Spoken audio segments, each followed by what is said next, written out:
Good evening सर्वांना. Good evening सर्वांना नमस्ते. तर सीटेटच्या तयारीसाठी आपण आज जो पहिला सेशन आहे तो पण ईव्हीएसचा सुरू करतोय.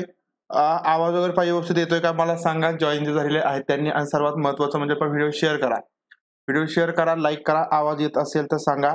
आणि ईव्हीएस पेपर 1 साठी हे सगळं महत्वाचे प्रश्न असतील. पेपर 2 साठी सुद्धा यामधील काही प्रश्न या ठिकाणी विचारले जाऊ शकतात. पेडागॉजीचे प्रश्न असणार आहेत. त्यामुळे तुम्हाला मॅथ सायन्स वाले जे असतील किंवा आपण एसएसटी साठी सुद्धा अशा प्रकारचे प्रश्न पण विचारले जातात. Good evening.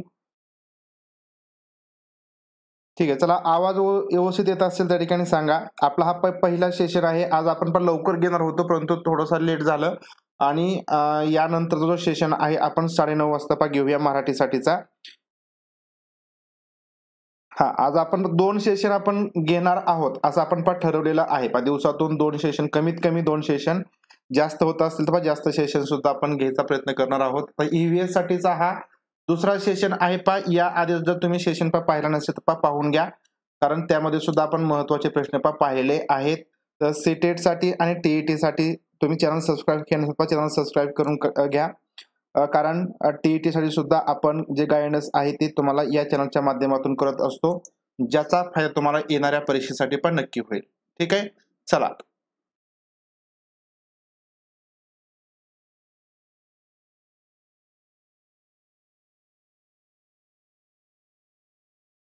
पहिला प्रश्न आहे, प्रश्न वाचा, समजून घ्या. ठीक आहे, आपण कंटेंट सुद्धा घेतोय. काही अडचण आहे, कंटेंट सुद्धा आपण घेणार आहोत. जे महत्वाचे रिपीट प्रश्न वगैरे आहेत त्याप्रमाणे आपण कंटेंट घेणार आहोत. ठीक आहे. You want to encourage hands on activities. Hands on activities म्हणजे आपण म्हणूया की ज्या हाताने करण्याच्या ऍक्टिव्हिटी असतात. एक मिनिट. हा, hands on activities for students of EVS. Which of the following is the most appropriate activity. खालीलपैकी कोणती असे ऍक्टिव्हिटी आहे की जी आपण विद्यार्थ्यांना करण्यासाठी, म्हणजे विद्यार्थी स्वतः ते हाताने करतील, ऍक्टिव्हिटी करतील, तर त्यासाठी प्रोत्साहित करायचं आहे. तर सर्वात उपयुक्त पद्धत खालीलपैकी कोणती आहे किंवा कोणती क्रिया खालीलपैकी उपयुक्त असेल जी आपण ईव्हीएस परिसर अभ्यास असेल किंवा ईव्हीएस मध्ये आपण विद्यार्थ्यांकडून करून घेऊ. ठीक आहे. प्रश्न पॉझिटिव्ह आहे. त्यामुळे तुम्हाला उत्तर सुद्धा देत असताना पॉझिटिव्ह द्यावं लागेल. आणि लक्षात ठेवा की तुम्हाला हँड्स ऑन ऍक्टिव्हिटी आहे म्हणजे विद्यार्थी स्वतःच्या हाताने ते ऍक्टिव्हिटी करतील. ठीक आहे. पहिला ऑप्शन या ठिकाणी समजून घ्या की उपलब्ध सामग्री से ईव्हीएस किट विकसित करणार. काय developing and EVS kit from available material. EVS kit म्हणजे काय, त्या ठिकाणी आपण म्हणूया की जे परिसर अभ्यास एखादं साधन असेल, संसाधन असेल ते ठिकाणी तयार करतील. किंवा किट म्हणजे आपण एक प्रकारचा प्रोजेक्ट आहे तो सुद्धा या ठिकाणी आपण म्हणू शकतो. ठीक आहे, तर ते विद्यार्थ्यांनी बनवणं. दुसरा ऑप्शन आहे एक चार्ट काढायचा, त्याच्यावरती झाडांचे भाग काढायचे आणि त्याच्यापासून चित्र बनवायचं. ठीक आहे. ग्लोबचे नक्षा पडणार, जो काय या ठिकाणी ग्लोब असतो तर त्याच्यावरून जे काही नकाशा वाचन आहे ते करणं. विभिन्न देशांचे सिक्के एकत्रित करणं, वेगवेगळ्या देशांचे काही सिक्के आहेत त्या ठिकाणी एकत्र करणं. आता एक आपण लॉजिकली विचार करायचा आहे की जर तुम्ही 1ली ते 5वी साठी ईव्हीएस शिकवता, ठीक आहे, तर वेगवेगळ्या देशांचे जे काही सिक्के असतात, जे चलन आहे, जे नाणे आहे ते एकत्र करू शकतो का, तर अजिबात नाही. किंवा जे फक्त आपण जो ग्लोब घेतला किंवा जो पृथ्वी गोल आहे तो घेतला आणि त्याच्यावर नकाशा वाचन जर केलं त्या ठिकाणी आपला हँड्स ऑन म्हटलेलं आहे. म्हणजे या ठिकाणी विद्यार्थी स्वतः ते करून पाहतील. या ठिकाणी फक्त काय करणार, ते वाचन करणार आहे. त्यामुळे तिसराही ऑप्शन येणार नाही. दुसऱ्या ऑप्शन मध्ये म्हटलंय की फक्त एक नकाशा चार्ट बनवा आणि त्याच्यावरती झाडांचे काय करा बाग वगैरे काढून नकाशा बनवा. तर याच्यामध्ये सुद्धा एवढी ऍक्टिव्हिटी प्रोत्साहित देणार नाही. परंतु ऑप्शन क्रमांक जो 1 आहे याच्यामध्ये काय म्हटलं, जे काही तुम्हाला जे काही साधन उपलब्ध असतील त्याच्यापासून एखादा प्रोजेक्ट बनवा किंवा एखादा किट विकसित करा. ठीक आहे. ऑप्शन क्रमांक 1 मध्ये विद्यार्थी चांगल्या प्रकारे एंगेज राहतील किंवा ते स्वतः काय ऍक्टिव्हिटी करतील आणि त्याच्यामधून प्रोत्साहन मिळणार आहे. ऑप्शन क्रमांक 1. ठीक आहे. प्रश्न पुढचा.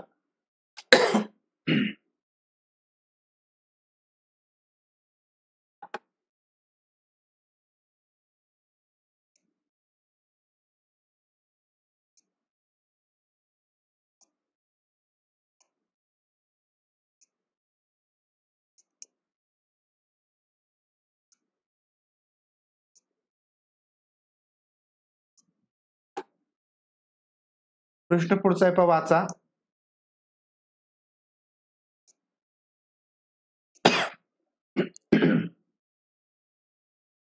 Formative assessment of EVS is, EVS के लिए जे रचनात्मक आकलन, रचनात्मक मूल्यांकन आहे ते कशा प्रकारचं असतं?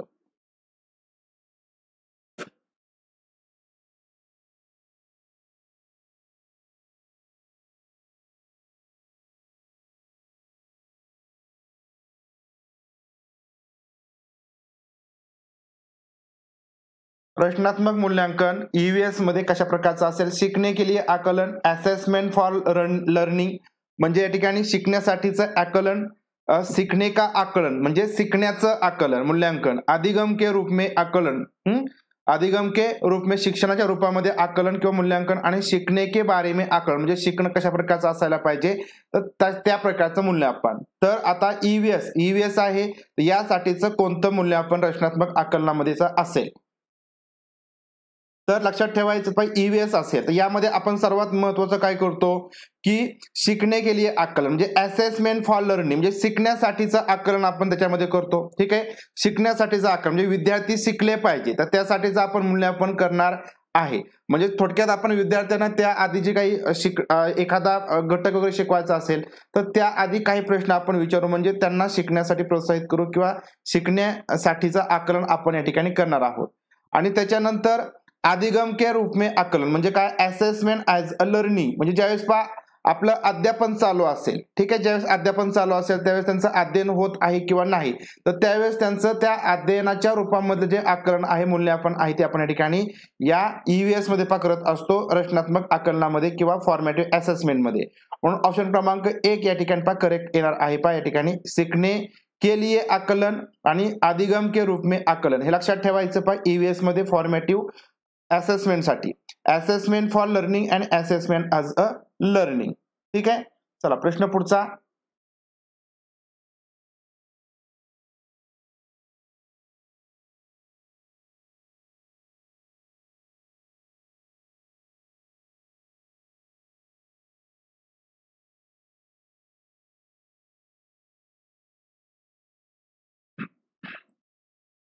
प्रश्न व्यवस्थित दिसतोय का? प्रश्न व्यवस्थित दिसतोय का मला सांगा. व्यवस्थित तुम्हाला दिसत असतील दोन्ही लँग्वेज मध्ये. Read the following statements and correct of choose the correct option. Assertion दिलंय, रिझन दिलंय. असर्शन काय दिलंय field trips are an effective pedagogical strategy in EVS. जे फील्ड ट्रिप्स असतो आपण ज्या क्षेत्रभ्रमण, क्षेत्रभेटी, क्षेत्र सहली आपण आयोजित करतो तर त्या ठिकाणी एक इफेक्टिव्ह पॅडागॉजिकल स्ट्रॅटेजी आहे ईव्हीएस शिकवण्यासाठी. तर लक्षात ठेवा. तर या ठिकाणी हे क्षेत्रभ्रमण तर अगदी योग्यच आहे, अगदी बरोबर आहे. ठीक आहे, यामध्ये काही आपल्यामध्ये मनामध्ये शंका निर्माण व्हायला नाही पाहिजे. त्याचं कारण काय दिलंय? Field trips promote memorisation of objects, events and places. ठीक आहे, या ठिकाणी काय म्हणले तुमचं मेमोराइज करतं म्हणजे काय की ज्यावेळेस तुम्ही क्षेत्रभ्रमण या ठिकाणी करता, क्षेत्र सहली आयोजित करता तर त्यावेळेस वस्तू, घटना आणि ज्या काही स्थान असतात तर त्या संदर्भामध्ये विद्यार्थ्यांच्या मनामध्ये काय होतं ते आठवतात किंवा तुम्ही त्या प्रकारची जी आठवण आहे, स्मरण आहे ते करतात किंवा त्याला प्रोत्साहन मिळतं, बढावा मिळतो. तर बघा आता यामध्ये कुठलं ऑप्शन या ठिकाणी बरोबर येणार आहे? क्षेत्र सहली तुम्ही क्षेत्रभेटी ईव्हीएस मध्ये परिसर अभ्यासामध्ये काढताना हे गरजेचं आहे ईव्हीएस शिक्षणासाठीच. ठीक आहे, तर पहिला ऑप्शन या ठिकाणी आपण बरोबर सांगितला कारण या ठिकाणी क्षेत्रभ्रमण म्हटलं तरी प्रभावी पद्धत आहे. आता ज्यावेळेस तुम्ही क्षेत्रभेटी काढता तर यामुळे काय होतं, ज्या काही वस्तू असतील, ठीक आहे, म्हणजे काही तुम्हाला परिसरामध्ये वस्तू डोंगर असतील, नदी असतील, झाडे असतील, काही घटना घडत असतील त्या घटनांच्या संदर्भामध्ये आपण विद्यार्थ्यांना आठवण करून देत असतो. जे काय 5 स्थानं असतील, लोकेशन असेल त्या संदर्भामध्ये म्हणजे थोडक्यात आपण म्हणूया की डोंगर असेल तर मग डोंगरावरती आपण त्या ठिकाणी जाऊन त्यांना सांगू शकतो. जर की पाऊस जर पडत असेल तर मग डोंगरावरून पाणी कशा प्रकारे खाली येतं म्हणजे विद्यार्थ्यांना त्या ठिकाणी प्रकृतीमध्ये जाऊन किंवा आपण म्हणूया परिसरामध्ये जाऊन ज्या काही गोष्टी आपण वर्गामध्ये शिकवणार आहोत किंवा आधी शिकवतो तर त्यांची आठवण त्या प्रकारे या ठिकाणी चांगल्या प्रकारे होत असते आणि विद्यार्थ्यांना ते चांगल्या प्रकारे समजेल. म्हणजे जे रिझन आहेत ते सुद्धा या ठिकाणी बरोबर आहे, परंतु या ठिकाणी जे भ्रमण आहे, क्षेत्रभ्रमण आहे तर ते काढण्यासाठी जे काही कारण आहे त्या ठिकाणी योग्य दिलेलं नाही. म्हणजे या ठिकाणी आपण म्हणू शकतो की ए आणि आर या ठिकाणी दोन्ही बरोबर आहेत, फक्त जे रिझन आहे तर त्या ठिकाणी ए साठीचं योग्य कारण येणार नाही. ठीक आहे, बरोबर त्याचं जे काय आपण म्हणूया की स्पष्टीकरण आहे ते दिलेलं नाही. म्हणजे या ठिकाणी वेगळं स्पष्टीकरण देता आलं असतं की जर तुम्ही क्षेत्र भ्रमणपात केलं त्या ठिकाणी विद्यार्थ्यांना शाळेपासून म्हणजे आपण जे म्हणतो की वर्गातलं जे नॉलेज आहे ते बाहेरच्या जगाशी जोडलं जाणार आहे. तर या प्रकारचं जर एक्सप्लेनेशन या ठिकाणी असतं किंवा कारण असतं तर त्याचं ते एक्सप्लेनेशन योग्य असतं असं आपण म्हणू शकलो असतो. परंतु या ठिकाणी ते एक्सप्लेनेशन योग्य येणार नाही. ठीक आहे, दोन्ही विधाने या ठिकाणी बरोबर येतील. ठीक आहे, चला प्रश्न पुढचा.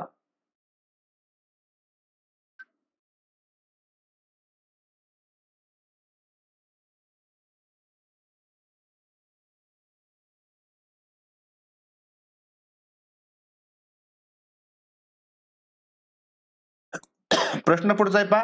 You have to select EVS textbooks for your students of class 3rd to 5th.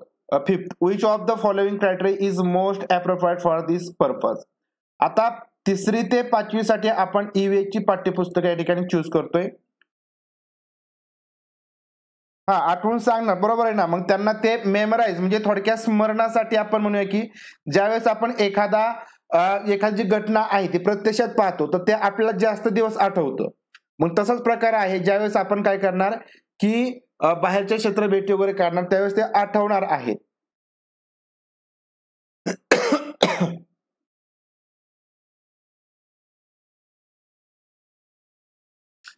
चला आता 3री ते 5वी साठी जी EVS ची पाठ्यपुस्तकं आहेत ती चूज करायची असतील तर त्यासाठी खालीलपैकी कोणता मानदंड किंवा या ठिकाणी जे क्रायटेरिया आहे त्या ठिकाणी सगळ्यात महत्वाचा असेल. क्रायटेरिया सांगा.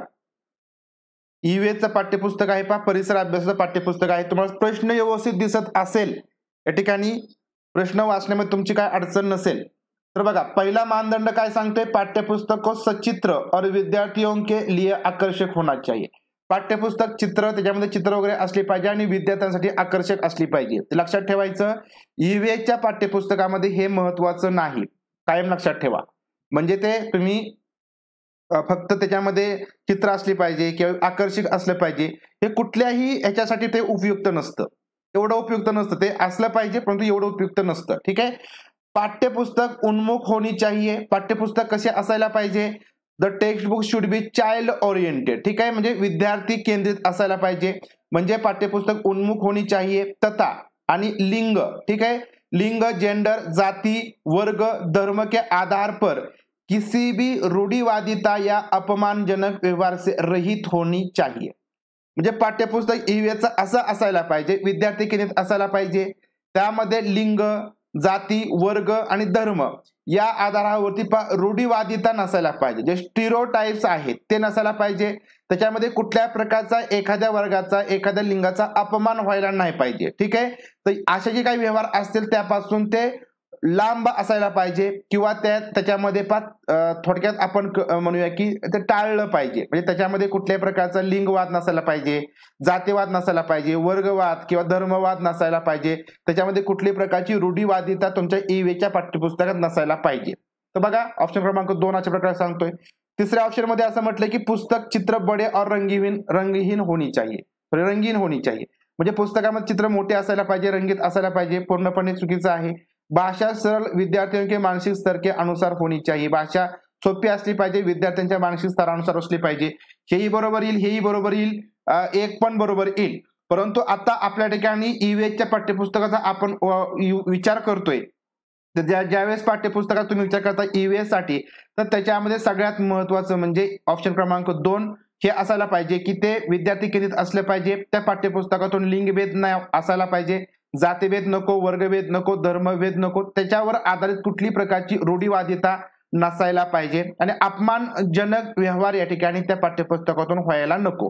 ठीक आहे, तर या ठिकाणी ऑप्शन क्रमांक 2 मध्ये सगळ्या गोष्टी सगळे मानदंड योग्य आहेत, जे आपलं उत्तर येणार आहे. तर लक्षात ठेवा, ऑप्शन क्रमांक 2 तुमचं EVS असेल, तुमचं SST असेल तर ती ज्या पाठ्यपुस्तके असतील तर त्याच्यामधून कुठल्याही प्रकारचा लिंगभेद व्हायला नाही पाहिजे, हे महत्वाचं आहे.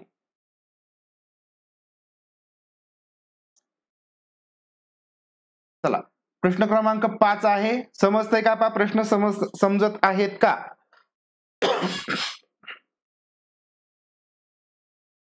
तो निम्नलिखित कथनों को पढ़िए तथा सही विकल्प का चयन कीजिए. आता अभिकथन दिलं, या ठिकाणी रिझन दिलेलं आहे. अभिकथन असर्शन काय दिलंय, at the primary level EVS has themes instead of topics. म्हणजे ईव्हीएस मध्ये, ठीक आहे, प्राथमिक स्तरामध्ये ईव्हीएस मध्ये विषयांपेक्षा किंवा आपण म्हणूया की विषय सोडून थीम त्या ठिकाणी अवलंबलेले आहेत. आपण अगदी बरोबर या ठिकाणी की ईव्हीएस मध्ये काय आहेत, विषयांपेक्षा जे काही थीम आहेत, थीमचा वापर त्या ठिकाणी केलेला आहे. आपण 6 मेन थीम्स पाहिल्या आणि त्या मेन ज्या काही थीम्स आहेत त्याच्यावरती डिपेंड तुमचं ईव्हीएसचं पाठ्यपुस्तक आहे, त्याच्यामध्ये कुठल्या प्रकारचा विषय नाही. ठीक आहे, म्हणजे ऑप्शन क्रमांक ए तुमचं अभिकथन बरोबर येणार आहे. आता रिझन जे दिलेलं आहे, रिझन मध्ये काय आहे की विषयों की तुलना में थीम आधारित ईवीएस सीखना शिक्षकों और विद्यार्थियों के लिए आसान है. म्हणजे या ठिकाणी म्हणजे विषयांपेक्षा, ठीक आहे, जर विषय असतील त्यापेक्षा जर थीमवर आधारित ईव्हीएस शिकवायचं असेल तर ते शिक्षक आणि विद्यार्थ्यांसाठी या ठिकाणी सोपं असतं, असं या ठिकाणी रिझन मध्ये म्हटलेलं आहे. आता हे जे रिझन आहे ते आणि अभिकथन याचा विचार करा आणि सांगा तुमचं उत्तर कोणतं येईल.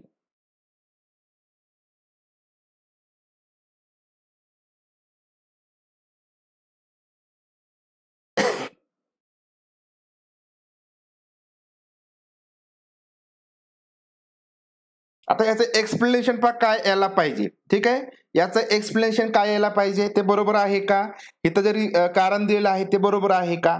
तर बघा, जे तुमचं अभिकथन एसर्शन दिलेलं आहे ते सुद्धा या ठिकाणी बरोबर आहे आणि जे रिझन दिलेलं आहे ते सुद्धा या ठिकाणी बरोबर आहे. की जर विषय आपण जर एखादा विषय घेतला तर त्याच्या तुलनेपेक्षा तुमची एखादी थीम असेल तर थीम या ठिकाणी विद्यार्थ्यांनी शिक्षकांना या ठिकाणी समजण्यासाठी सोपी जाते. हे अगदी बरोबर आहे. आता या ठिकाणी जे रिझन जे ए आणि आर दोन्ही बरोबर आहेत, परंतु या ठिकाणी जे स्पष्टीकरण आहे ते योग्य दिलेलं नाही.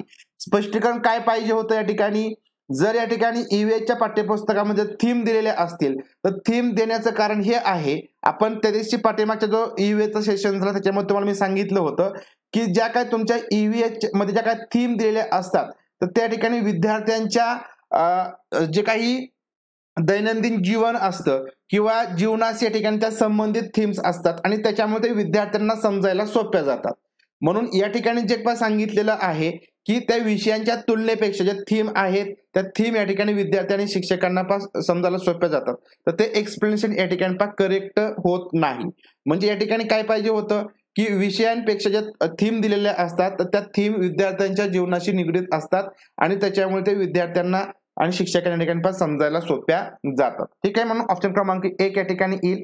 फक्त स्पष्टीकरण या ठिकाणी योग्य होत नाही, म्हणून ए आणि आर या ठिकाणी दोन्ही बरोबर येणार आहे.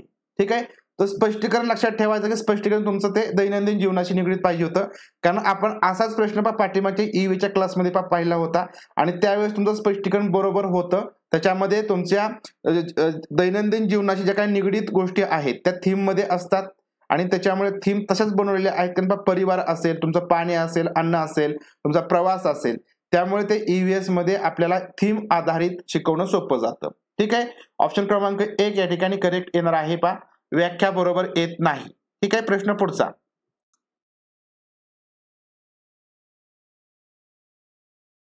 Which of the following is not learning outcome in EVS for students of class 3? खालीलपैकी कक्षा 3 के लिए विद्यार्थियों के लिए ईवीएस में निम्नलिखित में से कौन सा सीखने का परिणाम नहीं है. या ठिकाणी लर्निंग आउटकम खालीलपैकी कोणतं नाही. तिसऱ्या वर्गासाठीचं अधिगम प्रतिफल कोणतं नाही. लर्निंग आउटकम कोणतं नाही.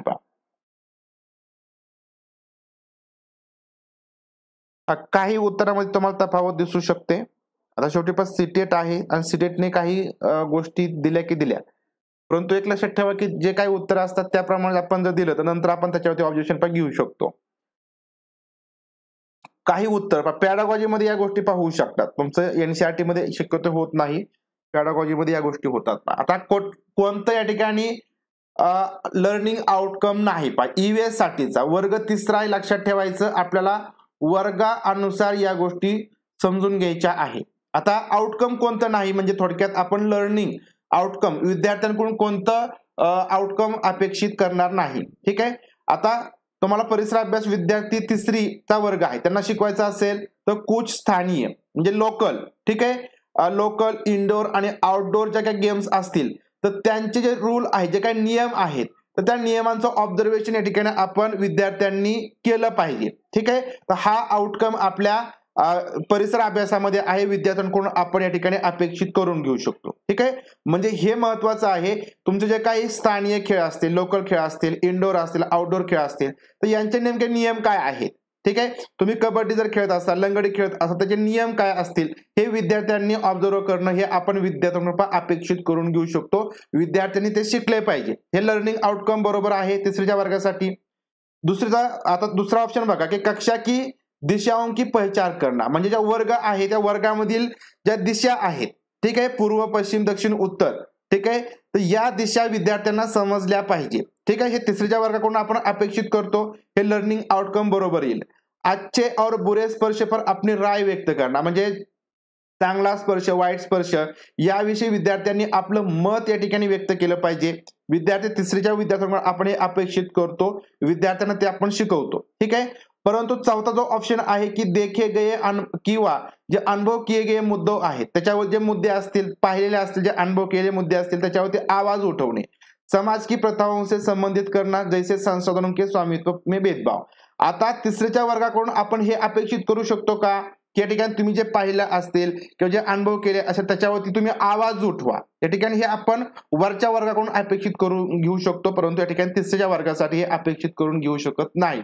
म्हणून ऑप्शन क्रमांक 4 या ठिकाणी योग्य असं उत्तर येणार आहे. ठीक आहे, अगदी बरोबर ओळखलेलं आहे. आता लक्षात ठेवा की काही प्रश्न तुम्हाला ज्यावेळेस असे कन्फ्युज मध्ये टाकतील ना, त्यावेळेस तुम्ही तीनही ऑप्शन म्हणजे चारही जे ऑप्शन आहेत ते वाचायचे. तुमचं चौथं ऑप्शन या ठिकाणी थोडंसं वेगळं दिसेल, तर तुमचं उत्तर असेल. काही वेळेस आपण फक्त एक किंवा दोनच ऑप्शन वाचतो आणि त्याच्यावरून आपण उत्तर काढतो, तर तसं करायचं नाही पाहिजे पेडागॉजी मध्ये. ठीक आहे, चला. Which of the following option is a major objective of teaching EVS from class 1 to 5th?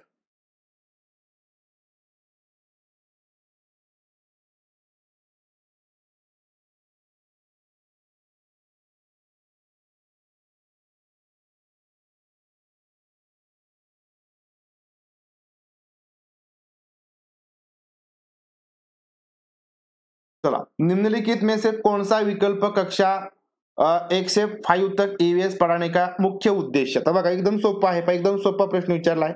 EVS शिकवण्यासाठीचा 1ली ते 5वी साठीचा उद्देश कोणता आहे पहा. ठीक आहे, आपण परिसर अभ्यास शिकवतो विद्यार्थ्यांना, तर त्यासाठीचा उद्देश पहा कोणता येईल.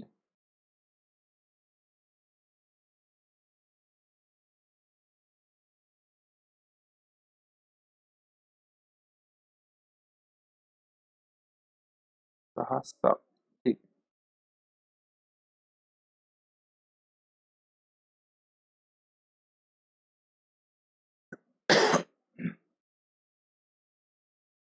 उद्देश्य कोणता आहे येईल सांगा पहा. विषय की मूल अवधारणाओं की गहन समज विकसित करणार. ज्या पहा विषयाचे कन्सेप्ट आहेत, ज्या काही मूळ कन्सेप्ट आहे त्या ठिकाणी समजून घेण्यासाठीची जी काही काय म्हणूया डेप्थ आहे त्या ठिकाणी पण विकसित करणं. शिक्षार्थियों को कक्षा के अधिगम को स्कूल के बाहर के जीवन से जोडणे में मदत करणं. या ठिकाणी विद्यार्थ्यांचे जे काही वर्गामध्ये जे काही शिक्षण असेल त्याचा या ठिकाणी बाहेरच्या जीवनाशी संबंध जोडणे. स्वतंत्र रूप से व्यवहारिक क्रियाकल्पां को करने के लिए कौशल प्राप्त करणार, म्हणजे वेगळ्या पद्धतीने जे काही तुमचे दैनंदिन स्किल्स असतील त्या ठिकाणी करण्यासाठीचं कौशल्य प्राप्त करणं. विद्यार्थियों को मिडल स्तर पर विज्ञान पढ़ने के लिए तैयार करणं. या ठिकाणी माध्यमिक स्तरावरती विज्ञान शिकण्यासाठी तयार करणं. तर या ठिकाणी सगळ्यात योग्य पर्याय ऑप्शन क्रमांक 2 येणार आहे. या ठिकाणी विद्यार्थ्यांचं जे शालेय शिक्षण आहे त्याचा संबंध या ठिकाणी काय करायचा, बाहेरच्या जीवनाशी या ठिकाणी काय जोडायचा आहे. ठीक आहे, तर हे या ठिकाणी 1ली ते 5वी साठी आपण जे परिसर अभ्यास शिकवतो त्याचा मुख्य उद्देश आहे. म्हणून तुम्हाला मी वरती जे काय थीम मध्ये सांगितलं, तर थीम मध्ये जर या ठिकाणी हे आलं असतं तर आपण त्याचं एक्सप्लेनेशन योग्य आहे असं म्हटलं असतं. ठीक आहे, लक्षात ठेवा ऑप्शन क्रमांक 2. कारण बाकी सगळ्या ज्या काही गोष्टी आहेत त्या बरोबर येणार आहेत, परंतु सगळ्यात महत्वाचा ऑप्शन क्रमांक 2 येईल. चला, प्रश्न पुढचा आहे पहा.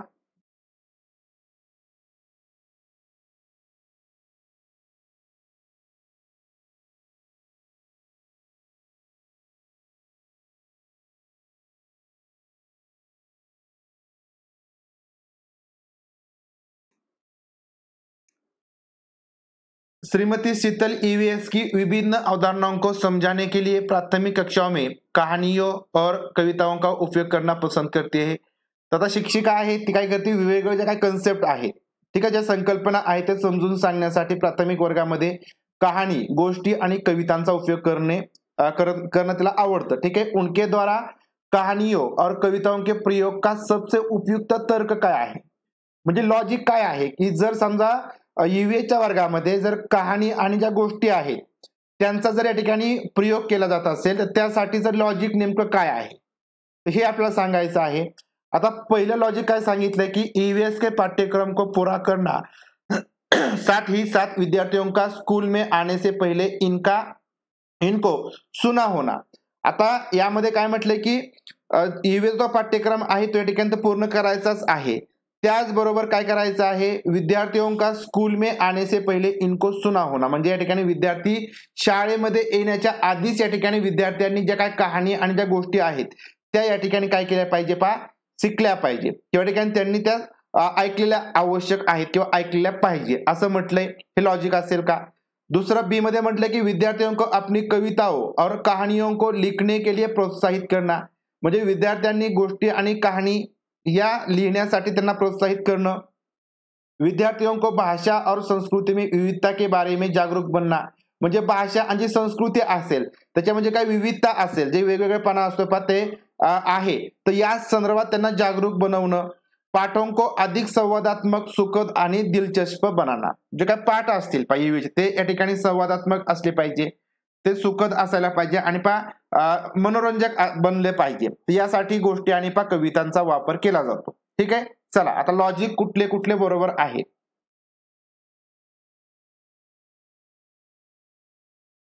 लॉजिक कोणकोणते बरोबर असतील तर बघा, आता यामध्ये पहिलं जे लॉजिक आहे ते चुकीचं आहे, की यामध्ये जे म्हटलेलं आहे की विद्यार्थ्यांनी म्हणजे ईव्हीएसचं शिकलंच पाहिजे, त्याचबरोबर विद्यार्थ्यांनी शाळेमध्ये येण्याच्या आधीच कथा आणि ज्या काही गोष्टी आहेत त्या ऐकलेल्या पाहिजे. आता हे आपण त्यांच्याकडून अपेक्षित करू शकत नाही की तुम्ही विद्यार्थी म्हणून आधीच कथा आणि गोष्टी आणि ज्या कविता आहेत त्या तुम्ही ऐकलेल्या हव्यात, हे आपण त्यामध्ये अपेक्षित आहे का, तर अजिबात नाही. विद्यार्थ्यांचा नवीन असू शकतात, काही विद्यार्थ्यांनी ऐकल्या असू शकतात, परंतु त्या सगळ्याच विद्यार्थ्यांकडून ते आपलं अपेक्षित असणं नाही. ठीक आहे, म्हणूनच काय या ठिकाणी गोष्टी आणि ज्या काही कविता आहेत त्या ठिकाणी त्यांचा वापर केला जातो, हे पूर्णपणे चुकीचं आहे. परंतु बी मध्ये जे सांगितलंय की या ठिकाणी कहाणी आणि कविता तर लिहिण्यासाठी प्रोत्साहित केलं जाणार आहे, तर अगदी बरोबर आहे. तुमची ईव्हीएस असेल, तुमचं भाषा विषय असेल, या संदर्भात सुद्धा गोष्टी लिहिल्या जातात. कारण बघा, जे लेखक होतात, जे कविता लिहिल्या जातात त्या निसर्गामध्ये जाऊन सुद्धा लिहिल्या जातात. तर यासाठी आपण प्रोत्साहित करणार आहोत, त्यासाठी कथा आणि गोष्टी या ठिकाणी गोष्टी आणि कविता या ठिकाणी शिकवल्या जात आहेत, त्यांचा वापर केला जातो की प्रोत्साहित करणं हा उद्देश असणार आहे. लॉजिक आहे. विद्यार्थ्यांको भाषा आणि संस्कृती, जी संस्कृती आणि भाषा आहे तर त्या संदर्भात विविधता असते, बरोबर, विविधता असते. कारण तुम्ही जर परिसरामध्ये फिरला तर त्याच्यामध्ये भाषा वेगवेगळ्या प्रकारची असतात, संस्कृती वेगवेगळ्या प्रकारची असते. तर या संदर्भात या ठिकाणी जागरूकता वाढवण्यासाठी आपण कथा आणि ज्या कविता आहेत त्यांचा या ठिकाणी वापर करतो, कारण कथेमधून वेगवेगळ्या प्रकारच्या भाषा येणार आहेत, संस्कृती या ठिकाणी समजेल, कवितेमधून सुद्धा या ठिकाणी समजणार आहे, म्हणजे सी सुद्धा या ठिकाणी बरोबर येईल. आता डी मध्ये काय म्हटलेलं आहे की या ठिकाणी पाठों को अधिक संवादात्मक, म्हणजे काय तुमचे पाठ असणार आहेत त्याच्यामध्ये कन्व्हर्सेशन झालं पाहिजे. तुम्ही ज्यावेळेस गोष्टी सांगणार आहात त्यावेळेस विद्यार्थी स्वतःहून त्याच्यामध्ये सहभागी होणार आहेत. ठीक आहे, ते एक प्रकारचं काय इंटरेस्टिंग असेल, त्यांना एक एन्जॉय मिळणार आहे, कारण आपण त्याच्यामध्ये गोष्टी असतील किंवा कविता आहेत त्या ठिकाणी म्हणून दाखवणार आहोत. म्हणून डी सुद्धा या ठिकाणी योग्य येणार आहे. ठीक आहे, म्हणून या ठिकाणी ऑप्शन क्रमांक ए की फक्त ए या ठिकाणी बरोबर नाही, परंतु जे बी, सी आणि डी तर्क आहेत त्या ठिकाणी करेक्ट येतील. लक्षात ठेवा, जर तुम्ही बारकाईने वाचले तुमच्या लक्षात येईल की हे तर्क आपण त्या ठिकाणी वापरत असतो, म्हणून ऑप्शन क्रमांक एक या ठिकाणी करेक्ट येईल, बी, सी आणि डी. ठीक आहे, समजलं. चला प्रश्न पुढचा घेऊया. हा, थोरवे सर ऑगस्ट मध्ये तुम्ही क्लिअर झालेला आहात.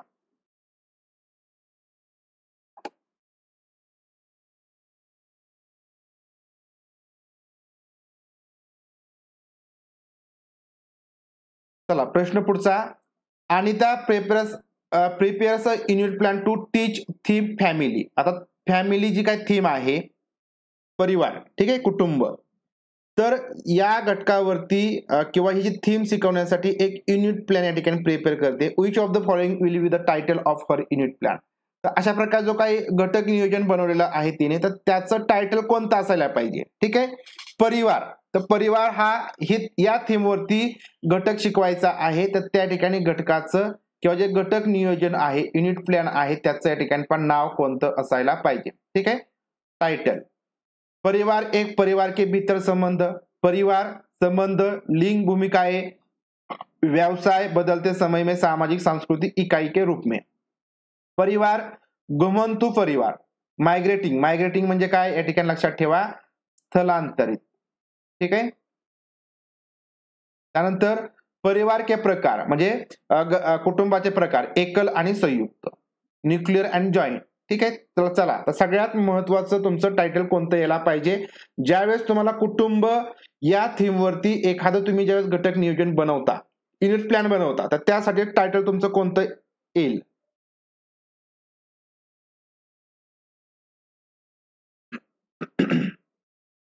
अगदी बरोबर तुम्ही सांगितलेलं आहे ऑप्शन क्रमांक 2 की कुटुंब. आता कुटुंब जर म्हटलं, मग त्याच्यामध्ये तुम्हाला घटक नियोजन तुम्ही ज्यावेळेस बनवणार आहात, तर त्याच्यामध्ये तुमचे संबंध, रिलेशन्स महत्वाचे आहेत. त्यानंतर लिंग भूमिका आहे, म्हणजे तुमचं जे जेंडर असणार आहे त्याच्यामध्ये महिला पुरुष. ठीक आहे, यांचा भूमिका कोणकोणत्या आहेत हे आपण त्यांना शिकवणार आहोत. व्यवसाय कोणकोणते असतील, आपल्या कुटुंबामधले व्यवसाय कोणकोणते आहेत हे आपण विद्यार्थ्यांना शिकवणार आहोत, त्याचा आपण युनिट प्लॅन बनवणार आहोत. त्यानंतर जे काही बदलती वेळ आहे, तर त्या अनुसार सामाजिक सांस्कृतिक जे काही घटक आहेत. ठीक आहे, तर as socio culture entity in changing times, या ठिकाणी वेळेनुसार सामाजिक सांस्कृतिक म्हणजे काय बदल होतील, तर ते आपण त्या कुटुंब किंवा जे थीम असणार आहे परिवार, तर या अनुसार आपण शिकवणार आहोत. म्हणून युनिट प्लॅन जे बनवणार आपण त्याला हे या प्रकारचं टायटल असायला पाहिजे. ठीक आहे, ऑप्शन क्रमांक 2. चला, प्रश्न पुढचा.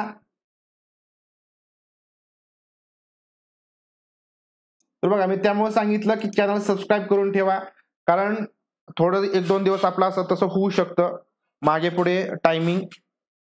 संध्याकाळचा टायमिंग तर आपला फिक्स होईल 9:30 वाजता, परंतु दुपारचा जो टायमिंग आहे तो थोडासा मागे पुढे असेल. त्यामुळं तुम्हाला नोटिफिकेशन आपण किमान अर्धा ते पाऊण तास नोटिफिकेशन पाठवतो, तर त्याचं तुम्हाला नोटिफिकेशन येईल. तुम्ही जर सबस्क्राईब केलाच नाही चॅनल, तर तुम्हाला मग नोटिफिकेशन येणार नाही.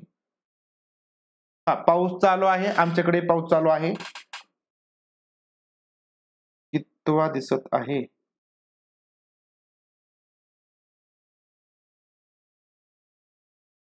चला, a teacher wants to select synchronous synchronous communication with her students for teaching EVS. which of the following will she choose. ठीक आहे, आता शिक्षिकेला काय करायचं बा, EVS शिक्षणामध्ये पर्यावरण अध्यापनामध्ये काय करायचं आहे, आपले विद्यार्थियों के साथ तुल्यकालिक. ठीक आहे, तुल्यकालिक म्हणजे पहा सिंक्रोनस संप्रेषण जे कम्युनिकेशन आहे, तर त्याची निवड करायची आहे. तर यासाठी खालीलपैकी शिक्षिका काय निवडेल. सिंक्रोनस संप्रेषण. ठीक आहे, सिंक्रोनस संप्रेषण, सिंक्रोनस कम्युनिकेशन. ठीक आहे, सिंक्रोनस कम्युनिकेशन आपल्याला विद्यार्थ्यांना शिकवण्यासाठीची निवड करायची आहे, तर त्यासाठी खालीलपैकी शिक्षिका कशाची निवड करेल. तर आता मी तुम्हाला जे सिंक्रोनस संप्रेषण आहे तर त्याची कन्सेप्ट सांगतो. ठीक आहे, कन्सेप्ट तुमच्या लक्षात आली की तुम्हाला या प्रश्नाचं उत्तर अगदी करेक्ट देता येईल. आता इथली कन्सेप्ट समजून घ्या, काय आहे सिंक्रोनस कम्युनिकेशन म्हणजे काय असतं. तर communication is the exchange of information, माहितीची देवाणघेवाण. ठीक आहे, माहितीची देवाणघेवाण आपण करतो 2 किंवा 2 पेक्षा जास्त व्यक्तींमध्ये in real time. In real time म्हणजे त्याच वेळी. म्हणजे थोडक्यात आता बघा की तुम्ही चॅटिंग करताय आणि मी तुमची चॅटिंग वाचून काही विद्यार्थ्यांच्या प्रश्नांची उत्तरं देतोय. आता हे आपलं रिअल टाइम चॅटिंग झालं, मग याला आपण सिंक्रोनस कम्युनिकेशन म्हणू शकतो. ठीक आहे, म्हणजे जर समजा आपण फोनवरती बोलत असो, तर त्यावेळेस आपण जे काय बोलू त्यावेळेस पुढचा ऐकणार आहे, पुढचा आपल्या प्रश्नांची उत्तरं देईल, आपलं ऐकून घेईल. हे सिंक्रोनस कम्युनिकेशन झालं. ठीक आहे, त्याच्यानंतर आपण गुगल मीट घेतो, त्यावेळेस सुद्धा या ठिकाणी 2 वे म्हणजे दोन व्यक्तींमध्ये, दोनपेक्षा जास्त व्यक्तींमध्ये रिअल टाइम जे कम्युनिकेशन होतं, जी काही माहितीची देवाणघेवाण होती, त्याला सिंक्रोनस कम्युनिकेशन असं म्हणायचं. एकदम साधी सोपी कन्सेप्ट आहे. तुम्हाला आता या प्रश्नाचं उत्तर द्यायला यायला पाहिजे. मग सिंक्रोनस कम्युनिकेशन मध्ये काय येणार आहे? फोन और व्हिडिओ कॉल. ठीक आहे. त्यानंतर व्हर्च्युअल मीटिंग येईल, SMS, टेक्स्ट मेसेज. आता यामध्ये सुद्धा आपण फक्त मेसेज केला की त्याला रिप्लाय तर देत असतो, परंतु रिअल टाइम असायला पाहिजे. असं नाही झालं की मेसेज केला आणि 2 दिवसांनी त्यांनी रिप्लाय केला, असं नको. या ठिकाणी आपण मेसेजवरची चॅटिंग करतो की ज्यावेळेस आपलं व्हॉट्सअप वगैरे नव्हतं त्यावेळेस आपण टेक्स्ट मेसेज करायचो. नंतर स्लॅक और मायक्रोसॉफ्ट टीम्स कन्व्हर्सेशन, जे मायक्रोसॉफ्ट टीम्स जे ऍप्लिकेशन आहे त्याच्या मार्फत आपण ज्या कंपनीमध्ये मीटिंग वगैरे आहे त्या ठिकाणी अटेंड करत होतो किंवा त्या अटेंड केल्या जातात. ठीक आहे. तर मग हे सिंक्रोनस कम्युनिकेशन आहे. मग आता शिक्षक म्हणून जर तुम्हाला सिंक्रोनस कम्युनिकेशनचा वापर करायचा असेल, यापैकीच तुम्हाला निवड करावी लागणार आहे. दुसऱ्या कोणत्याही गोष्टीची निवड तुमच्याकडून झाली नाही पाहिजे. तर चला मग आता तुमची निवड या ठिकाणी करेक्ट यायला पाहिजे, ज्याच्यामध्ये तुमचा 1 मार्क या ठिकाणी करेक्ट असेल. ठीक आहे, बरोबर येईल. बघा आता ऑप्शन क्रमांक 1 मध्ये काय म्हणलंय? त्वरित संदेश. काय? इन्स्टंट मेसेजिंग म्हणजे तुमचं व्हॉट्सअप वगैरे. ठीक आहे. सिंक्रोनस कम्युनिकेशन मध्ये इन्स्टंट मेसेजिंग येईल, परंतु जे ब्लॉग्स आहेत ब्लॉग्स या ठिकाणी इन्स्टंट मेसेजिंग मध्ये किंवा जे काही सिंक्रोनस कम्युनिकेशन आहे ते मध्ये येणार नाही. कारण एकदा ब्लॉग लिहिलं, पोस्ट आपण लिहिली तर त्याच्यावरती पण लगेच 2 वे कम्युनिकेशन होणार नाही. ठीक आहे, लगेच रिप्लाय वगैरे होणार नाही. तर त्याच्यामुळे ब्लॉग्स यामध्ये आल्यामुळे ऑप्शन क्रमांक 1 या ठिकाणी येणार नाही. ठीक आहे. दुसऱ्या ऑप्शन मध्ये काय सांगितलेलं आहे की या ठिकाणी व्हिडिओ कॉन्फरन्सिंग, ऑनलाईन चॅट सत्र आणि फोन कॉल. आता या ठिकाणी व्हिडिओ कॉन्फरन्सिंग म्हणलेलं आहे पहा. ठीक आहे. तुमचं व्हिडिओ कॉन्फरन्सिंग म्हणजे व्हिडिओ कॉल या ठिकाणी 2 वे आहे, एकापेक्षा जास्त लोक त्याच्यामध्ये सहभागी होतील आणि एकाच वेळेस कम्युनिकेशन होणार आहे. ऑनलाईन चॅट सत्र, ऑनलाईन चॅट सेशन जे असणार आहेत त्यावेळेस सुद्धा एकाच वेळेस सर्व व्यक्ती एकमेकांबरोबर बोलतील आणि फोन कॉल जो आहे त्याच्यामध्ये सुद्धा या ठिकाणी आपण एकमेकांबरोबर बोलू शकतो. म्हणून ऑप्शन क्रमांक जो काही 2 आहे तर ते या ठिकाणी योग्य असं तुमचं सिंक्रोनस कम्युनिकेशनचं उदाहरण असणार आहे.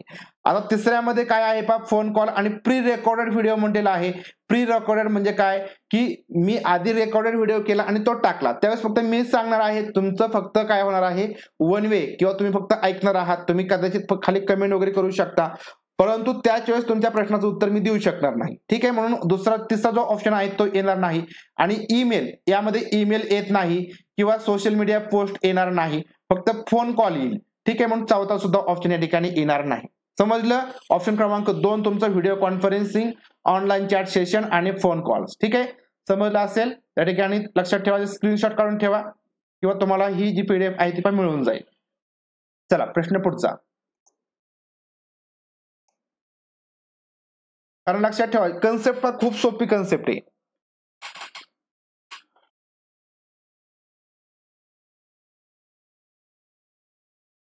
आपला ग्रुप आहे, त्या ग्रुपला तुम्ही जॉईन होऊ शकता.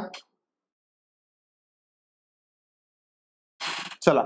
File teaching EVS, a teacher statement question which encourages students to elaborate on an answer either on their own or from the response of their peers each. EVS शिक्षक के दौरान एक शिक्षक का बयान और प्रश्न. ठीक है. शिक्षकाचा जो बयान असेल, जो प्रश्न असेल तो विद्यार्थियों को स्वयं या अपने साथियों की प्रतिक्रियाओं से उत्तर को विस्तृत करने के लिए प्रोत्साहित करता है. म्हणजे विद्यार्थी स्वतः किंवा ठिकाणी जे आपले जोडीदार असतील तर त्यांच्या ज्या काही प्रतिक्रिया असतील, जे काही रिप्लाय असतील तर त्याच्यावर आधारित तो स्वतःचं उत्तर देण्यासाठी तो प्रोत्साहित करू शकता. तर खालीलपैकी कोणत्या प्रकारचे असे प्रश्न असतील? चेनिंग, परीक्षण और त्रुटी, खोजपूर्ण प्रश्न, कंडिशनिंग.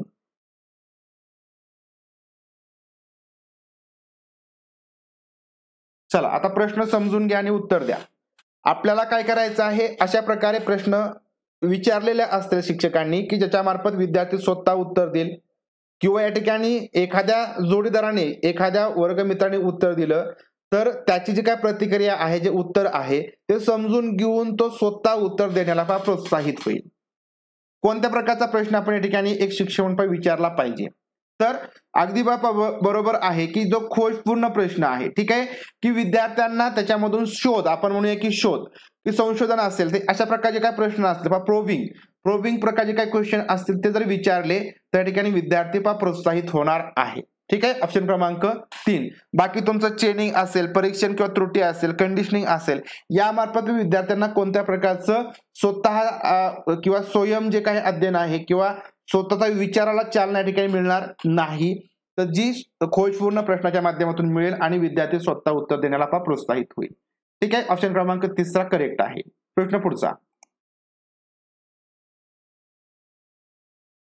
If theme travel. आता बघा, ट्रॅव्हल ही थीम आहे. बघा, आपण पाठीमागच्या सेशन मध्ये थीम वरती वेगळ्या प्रकारचे प्रश्न बघितले आणि आता थोडेसे वेगळ्या प्रकारचे प्रश्न आहेत. यदि थीम यात्रा आहे, ठीक आहे, प्रवास ही थीम आहे, तर आता प्रवास थीम असेल तर मग त्याच्यामध्ये तुम्हाला बसने प्रवास तुम्ही करणार, रेल्वेने प्रवास करणार, विमानाने प्रवास करणार. मग तसंच आहे या ठिकाणी की जर थीम यात्रा असेल तर रेलवे स्टेशन ईवीएस में एक सामुदायिक संसाधन के उपयोग को दर्शाता है. ठीक आहे, म्हणजे काय की जर समजा तुमची यात्रा म्हणजे प्रवास ही थीम असेल तर यामध्ये तुम्ही रेल्वे, ठीक आहे, म्हणजे रेल्वे काय आहे, तुम्ही पब्लिक ट्रान्सपोर्ट आहे, ठीक आहे, पब्लिक ट्रान्सपोर्ट आहे. बस असेल म्हणजे काय, railway station depicts utilization of community resource in EVS. ठीक आहे, एक काय आहे, सामुदायिक संसाधन आहे परिसर अभ्यासामधलं, तर रेल्वे स्टेशन. मग आता ज्यावेळेस दुसरी थीम दिली म्हणजे या ठिकाणी संबंध जोडायचा आहे की तो निम्नलिखित में से कौनसा पूरा करेगा. मग खालीलपैकी काय पूर्ण करेल, थीम भोजन. आता काय कुठली थीम आहे भोजन म्हणजे अन्न ही थीम असेल तर आता कुठली पूर्ण या ठिकाणी करणार आहे, गाळलेली जागा, दुकानदार, किसान, कृषी फार्म की जंगल, काय पूर्ण करेल अन्न या थीमला. जर तुमची प्रवास थीमला रेल्वे ही थीम रेल्वे हे पूर्ण करत असेल ज्याच्यामध्ये सामुदायिक संसाधन आहे त्याच्यामध्ये, तर मग आता तुमची थीम भोजन असेल तर यासाठी काय पूर्ण करेल. अगदी बरोबर आहे या ठिकाणी कृषी फार्म, जी काही शेती आहे, कारण शेती जर असेल तर त्याच्या मार्फतच तुम्हाला अन्न मिळणार आहे. तर जसं या ठिकाणी रेल्वेच्या मार्फत आपण प्रवास करणार, बसच्या मार्फत प्रवास करणार, तसंच या ठिकाणी शेतीच्या मार्फत या ठिकाणी काय मिळणार, अन्न मिळणार आहे. जर किसान जर तुम्ही कोण म्हणत असेल तर किसान पूर्णपणे या ठिकाणी चुकीचं येणार आहे. जर शेतीच नसेल, ठीक आहे, शेतकरी म्हणून तुम्ही नाव लावलं परंतु जर तुमच्याकडे शेती नसेल तर अन्न कुठून येणार. ठीक आहे, लॉजिक प्रश्न आहे, एकदम साधा सोपा. ऑप्शन क्रमांक 3 या ठिकाणी करेक्ट येईल. प्रश्न पुढचा.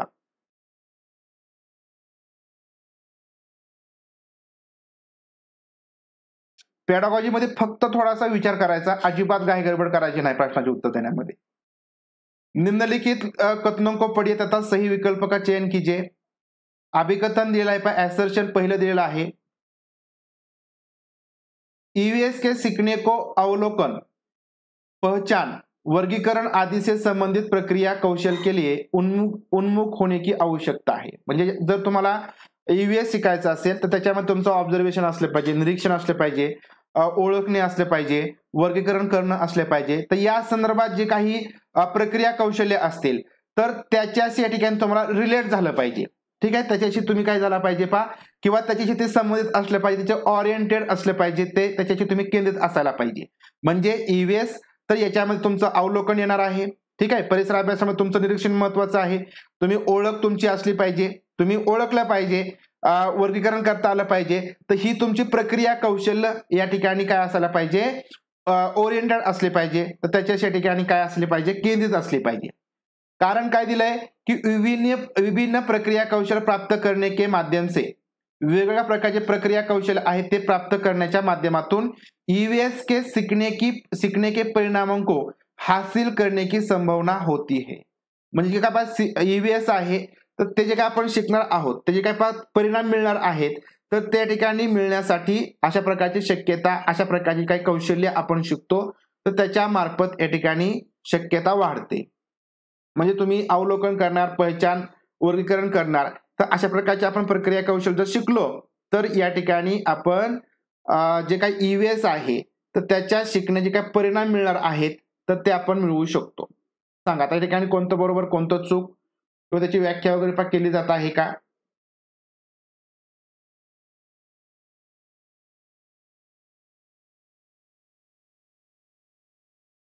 बघा, learning of EVS need to be oriented to process skill relating to observation, identification आणि क्लासिफिकेशन. आता EVS आलं तर तुमचं ऑब्झर्वेशन येणार आहे, आयडेंटिफिकेशन आणि क्लासिफिकेशन हे तर येणारच आहे. म्हणजे पहिलं विधान तर तुमचं 100% बरोबर येणार आहे. ठीक आहे. आता रिझन मध्ये काय म्हटलंय, through acquiring various process skills. म्हणजे ज्यावेळेस तुम्ही काही वेगवेगळ्या प्रकारचे म्हणजे असे अवलोकन, पहचान, वर्गीकरण म्हणजे या गोष्टी हे जे काही प्रक्रिया कौशल आहेत, म्हणजे विद्यार्थ्यांना वर्गीकरण करता आलं पाहिजे. मग हे ज्यावेळेस तुम्ही शिकता, हे ज्यावेळेस तुम्ही संपादित करता, हे जे काही कौशल तुम्ही संपादित करता, याचा काय उपयोग होतो? त्याचा उपयोग असा होतो की द लर्निंग आउटकम्स, म्हणजे हे काय आहेत, तुमचे अध्ययन निष्पत्ती आहेत, लर्निंग आउटकम्स आहेत EVSच्या, की learning R expected to be अचिव्हड. म्हणजे हे ज्यावेळेस तुम्ही शिकणार आहात, हे कौशल्य ज्यावेळेस शिकणार आहात, त्यावेळेस तुम्ही EVSचे जे काही सर्व आउटकम आहेत तर त्या ठिकाणी मिळवू शकता किंवा त्याच्यापर्यंत पोहोचू शकतील विद्यार्थी. सांगा, तर हे दोन्हीही या ठिकाणी बरोबर येतील आणि रिझन या ठिकाणी योग्य प्रकारे स्पष्टीकरण करतं यायचं. कारण जर तुम्हाला विद्यार्थ्यांना ऑब्झर्वेशन करता येत नसेल किंवा ओळखता येत नसेल किंवा वर्गीकरण करता येत नसेल, तर या ठिकाणी जे काही आपण लर्निंग आउटकम्स पा शिकलो किंवा जे लर्निंग आउटकम्स पा EVSच्या आहेत तर त्याची प्राप्ती होणार नाही. कारण सगळ्यात महत्वाचं तुमचं ऑब्झर्वेशन असायला पाहिजे. जर तुम्ही परिसरामध्ये गेला तर वाघ कोणता, सिंह कोणता, लांडगा कोणता किंवा त्यांच्यामध्ये नेमकं काय वेगळा प्रकार आहे हे तुमचं ऑब्झर्वेशन विद्यार्थ्यांचं असायला पाहिजे. किंवा झाडांच्या बाबतीमध्ये ऑब्झर्वेशन पाहिजे, शेतीमध्ये गेल्यानंतर वेगवेगळ्या प्रकारची पिकं असतील त्यांचं ऑब्झर्वेशन पाहिजे, त्यांची ओळख करता आली पाहिजे विद्यार्थ्यांना. म्हणजे ही ज्वारी आहे, ह्याला बाजरी आहे. काही विद्यार्थी असतात की बाजरी आणि ज्वारीमध्ये ओळखच करू शकत नाही. म्हणजे हे महत्वाचं. किंवा ज्वारीचं झाड कोणतं किंवा बाजरीचं झाड कोणतं हे विद्यार्थ्यांना समजत नाही काही. मग जर समजा तशा प्रकारची ओळखच नसेल तर आपण आउटकम मिळवू शकत नाही किंवा विद्यार्थी अध्ययन निष्पत्तीपर्यंत पोहोचू शकत नाही. किंवा वर्गीकरण करता येत नसेल, म्हणजे वर्गीकरण म्हणजे काय, किंवा समजा आपण करतो द्विदल वनस्पती कोणत्या, मग द्विदल वनस्पतींचं वर्गीकरण करता आलं पाहिजे. किंवा मांसभक्षक प्राणी कोणते, शाकाहारी प्राणी कोणते, मग याच्या मार्फतच आपल्याला EVSचे आउटकम्स मिळवता येतील. म्हणून या व्याख्या या ठिकाणी बरोबर आहेत. ठीक आहे. ऑप्शन क्रमांक 4 या ठिकाणी सगळ्यात करेक्ट येईल. चला प्रश्न पुढचा.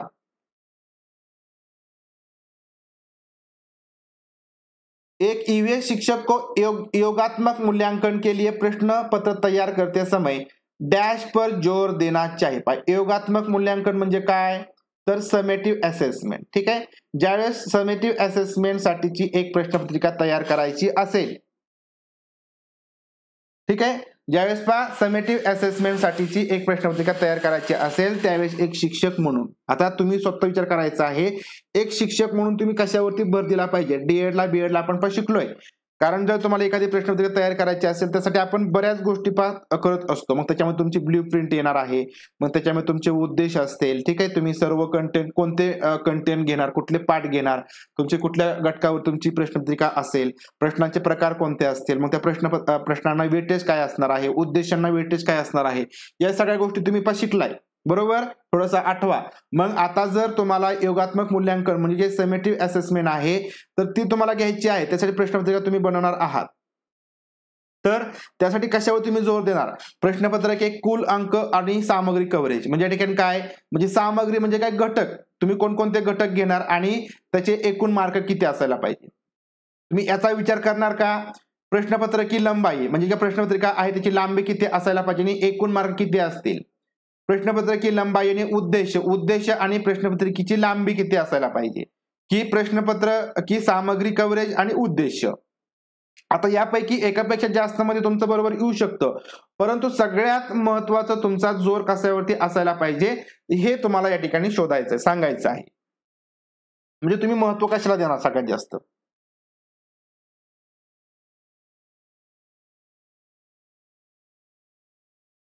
चला अगदी बरोबर तुम्ही विचार करताय की तुम्हाला तुमचे एकूण अंक किंवा त्याची लांबी किती असायला पाहिजे, यापेक्षा आपण ज्यावेळेस प्रश्नपत्रिका बनवणार आहोत त्यासाठी सगळ्यात महत्वाचा आपला जोर कशावर असणार आहे की तुमची सामग्री म्हणजे तुमचं कंटेंट कव्हरेज किती असणार आहे. ठीक आहे, तुम्ही 2 घटक शिकवले, 3 घटक शिकवले, तर मग तुम्ही ते या ठिकाणी त्यावरती तुम्ही प्रश्न काढणार आहात का, प्रश्न काढणार आहात का, याचा आपला विचार करावा लागेल. म्हणून तुम्हाला मी आधी सांगितले की तुमची ब्ल्यू प्रिंट या ठिकाणी खूप महत्वाची असते. मग त्याच्यामुळे तुम्ही घटक चूज करता. ठीक आहे, आणि त्यानंतर सगळ्यात महत्वाचं तुमचा एम काय आहे, तर तुमचा उद्देश काय आहे, तुम्ही त्या उद्देशानुसार प्रश्न निवडता. मग त्याच्यामध्ये तुमचं ज्ञान, आकलन, उपयोजन, ठीक आहे, हे उद्देश तुमचे असतील तर हे तर महत्वाचं आहेच ना, ज्ञान, आकलन, उपयोजन आणि कौशल्य.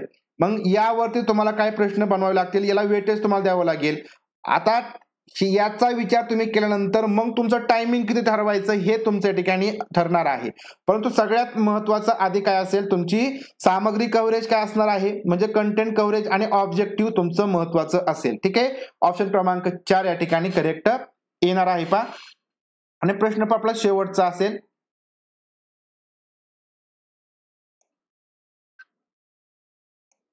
एक ईवीएस शिक्षिका कक्षा में एक प्रयोग प्रदर्शित करता है जिसमें एक अंडा पानी के गिलास में डूब जाता है. एक प्रयोग या ठिकाणी प्रेझेंट पा केला जातोय. एका ग्लास मध्ये काय केलं जात आहे पा, पाणी आहे त्याच्यामध्ये एक अंडापा टाकला जातो. तर काय होतं, ते अंडपा बुडून जातं. लेकिन पाणी में नमक मिलाने पर तैरता है. नंतर जर पाण्यामध्ये आपण मीठ टाकलं तर अंड काय होतं, या ठिकाणी पाण्याच्या वरती येतं, तरंगतं, पोहतं. विद्यार्थियों की कुछ पूछताछ के लिए वह निम्नलिखित में से कौन सा सबसे उपयुक्त व्याख्या दे सकता है. आता विद्यार्थ्यांनी जर विचारलं की सर तुम्ही पाण्यामध्ये आधी अंड टाकलं होतं ते बुडालं, नंतर मीठ ज्यावेळेस टाकलं पाण्यामध्ये त्यावेळेस अंड वरती आलं, तर हे कशामुळे झालं, तर अशा प्रकारे जर विचारलं तर त्यावेळेस तुम्ही सर्वात उपयुक्त या ठिकाणी स्पष्टीकरण कोणतं देणार पहा. सबसे उपयुक्त, सर्वात उपयुक्त, सगळ्यात महत्वाचं स्पष्टीकरण तुमचं कोणतं असेल, चला सांगा. सगळ्यात उपयुक्त स्पष्टीकरण तुम्ही आता कोण देताय.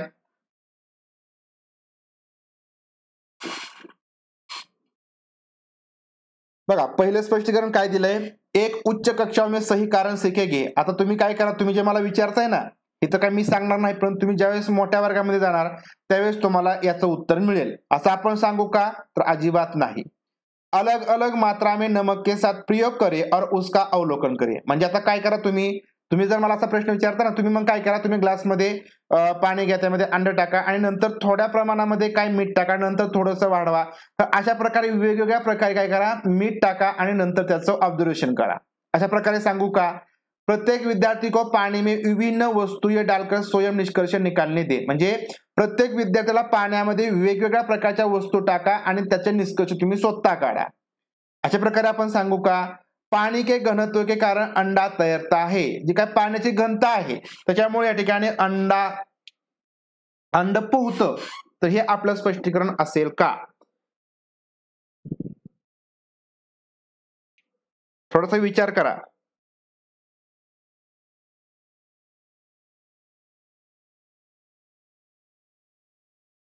विचार करा, तुम्हाला उत्तर काय द्यायचं आहे, प्रश्न तुम्हाला काय विचारलेला आहे आणि तुमचं स्पष्टीकरण काय असायला पाहिजे. कारण प्रश्न तुम्ही जर समजून घेता तर तुम्ही त्या उत्तराच्या अगदी बरोबर जाणार आहेत.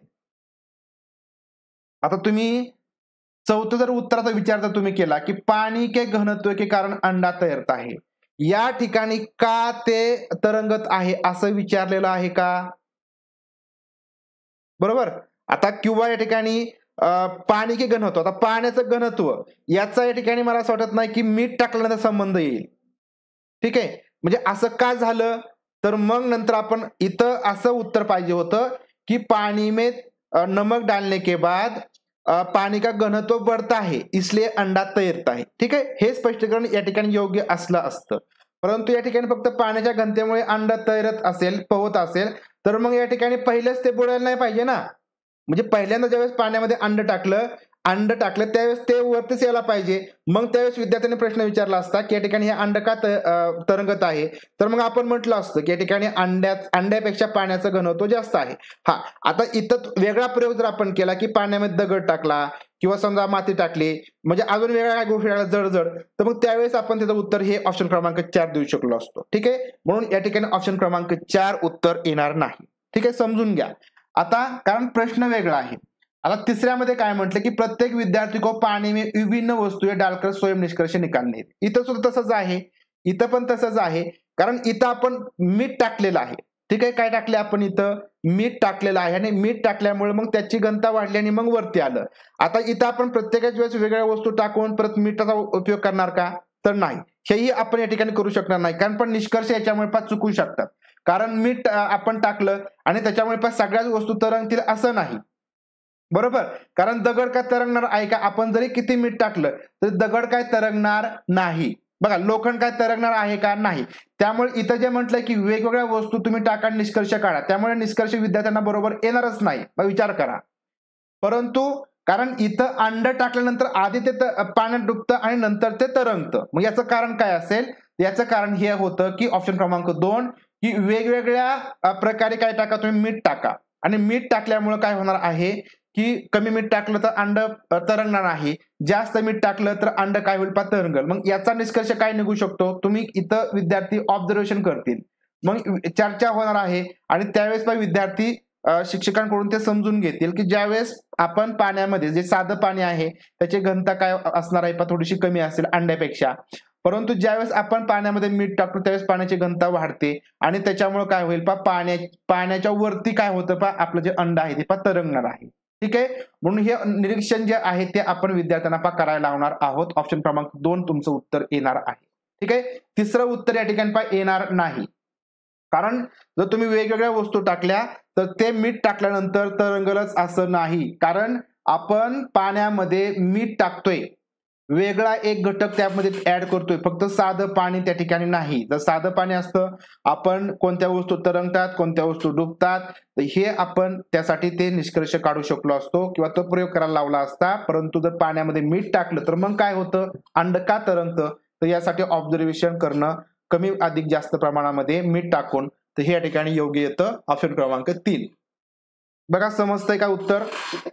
समजत असेल त्या ठिकाणी सांगा, आणि जर नसेल समजत तरीही सांगा.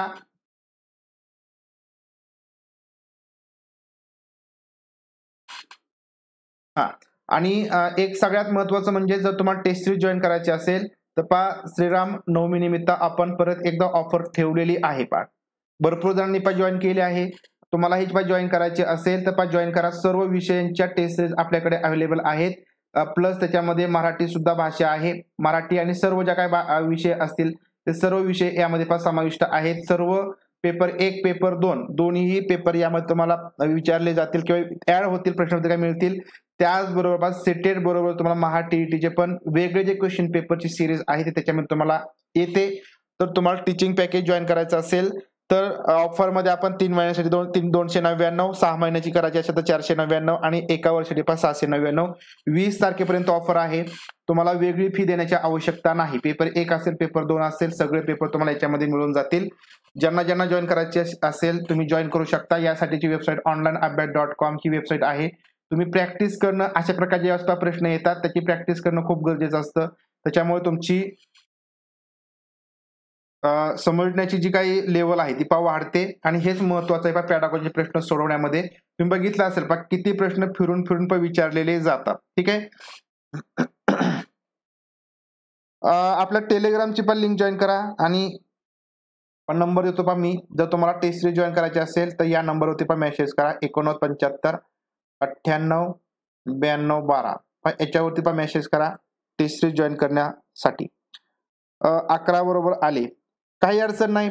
कारण बऱ्याच प्रश्नांची उत्तरे असे का आले, तसे का आले, याचं आपलं योग्य असं एक्सप्लेनेशन झालेलं आहे. ज्यांनी चांगल्या प्रकारे समजून घेतलेलं आहे त्यांना प्रश्न समजले. कारण पॅडागॉजी ही यामध्ये तुम्हाला कुठेही हे कंटेंट मिळणार नाही. हा, ठीक आहे. चॅनल सबस्क्राईब करा ज्यांनी सबस्क्राईब केलेला नसेल. बेल आयकॉन प्रेस केले नसेल बेल आयकॉन प्रेस करा. आणि आज आपला 9:30 वाजता पुढचा जो सेशन आहे मराठीचा तो होईल. 9:30 वाजता सर्वांनी जॉईन व्हा. 9:30 वाजता आपण मराठीचे प्रश्न घेऊया पॅडागॉजीचे. ठीक आहे, भेटूया पुढच्या सेशनच्या माध्यमातून. पण सर्वांना धन्यवाद, सर्वांना गुड नाईट. सेशन शेअर करा, सगळ्यात महत्वाचं लाईक केलं असेल तर लाईक करा.